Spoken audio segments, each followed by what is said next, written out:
On Tuesday, a series of workshops hosted by the Canadian Observatory on Homelessness took place in Kelowna. Today we're doing a user experience simulation of somebody who is experiencing homelessness and having to navigate the system and kind of the network of services and options that they have. Someone who's trying to navigate the system, there's a lot of confusion, there's a lot of misinformation, and you couple on that with the stress that they're currently experiencing from either being inadequately housed or not housed at all, not knowing where their income is going to come from, their food or their shelter is going to come from, and then you couple that with a system that's not conducive to navigation.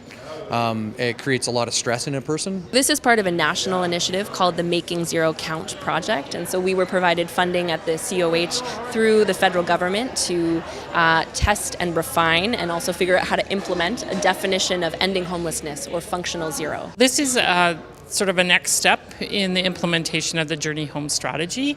So we're really excited to have the Canadian Observatory on Homelessness here working with us as one of the 5 communities in Canada that are working to help define the process to end homelessness and also how to measure how well we're doing as we go along. Kelowna is in a really neat spot because you're so far ahead of the game, and so actually Dr. Alina Turner had helped to develop kind of the working definition of functional zero that we're working with. What that means is that the community has a process in place to support people, hopefully preventing them from becoming homeless, but if they do, making sure that their experience is short-lived and rare and doesn't occur again, and so that the system is all working together as one to achieve that. Fortunately, Journey Home has embedded functional zero into your strategy already, which has been really exciting. So some communities are not necessarily in that space. Being able to contribute to the national definition of how to end homelessness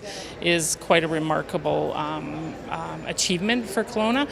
So we're excited, but really where we're ahead, I think, is just the fact that it's been such a community-based process and the community has really taken ownership of Journey Home. I think it's going to be great in this particular case. The Making Zero Count is trying to create a deeper understanding amongst the service providers and citizens as to what someone seeking services has to go through. And I think a lot of the work that I'm starting to see in communities where there's real shifts is when people with lived experience help to drive the conversation, and when people at the table have a very deep understanding of what it feels like to be on the other side of that equation.